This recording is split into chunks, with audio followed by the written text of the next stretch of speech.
It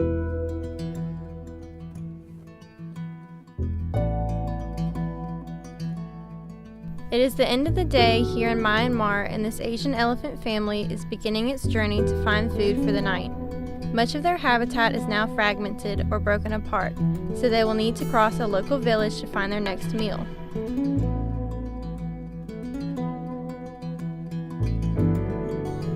Elephants like these can eat up to 300 pounds each day. Their typical diet consists of roots, grasses, fruits, and bark.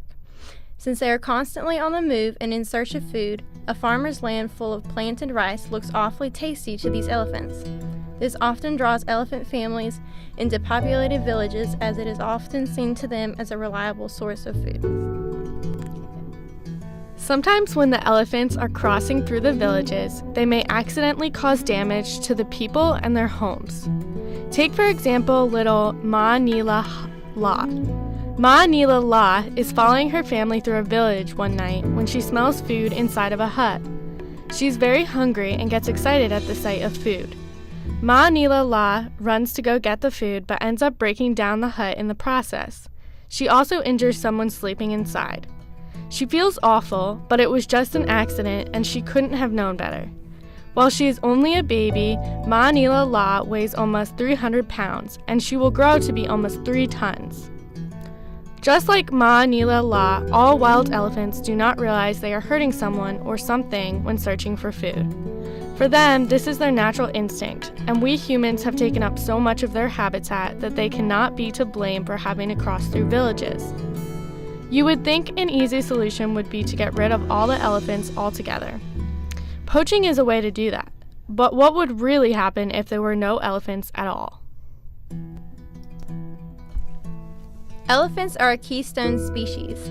Trampling seems bad in villages because you have worked hard to build huts and farming fields, but in the wild their trampling provides many good effects on the environment. Trampling in the wild creates fields for grazing animals to thrive in. When they have trampled down trees, it creates a more grassy space for certain species to live in. Their footprints alone create smaller ecosystems for tiny animals to prosper in. Another way they are beneficial to other species, including humans again, is they dig holes during drought seasons to find water. Other animals or humans can come to these pools for water during the drought seasons when water is scarce. We bet you cannot guess what the bigger impact of elephant existence is to humans. It's poop. Elephant poop, like almost all poop, serves as a good natural fertilizer. Using it in the fields can increase plant growth. They are also farmers themselves in a way. Since elephants' diets consist of seed-based plants, when they poop out the seeds, they are already fertilized and can grow into more trees and plants for other species. It may be frustrating having the elephants stomp over and eat your crops, but they will give back more than they can take. So what would a world without any elephants look like? Imagine having no grass, limited trees, less animals, and not as much available water.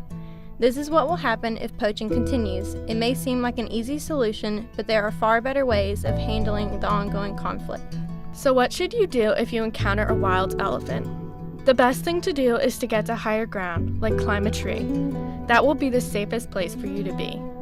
If it is dark, do not shine flashlights to try and scare them away. They have associated the lights with aggression and will respond with violence. That is not what we want. That can lead to innocent people getting hurt trying to walk home in the dark with their flashlights. They do not mean any harm to the elephants, but the elephants don't know that. Remember, these elephants do not know what people are. They are learning how to live with you as much as you are with them. If you act negatively or aggressively towards them, they will respond in the same way because that is what you are teaching is safest for them. To live in harmony does not mean you have to live together. You can each live separately in the same place and get along. So, to encourage harmonious living, you need to act kindly and safely toward the elephants. What you give out, you will get back in return, in the form of good soil to plant crops in, more animals to hunt, more plants and trees to forage from, and more easily available water sources.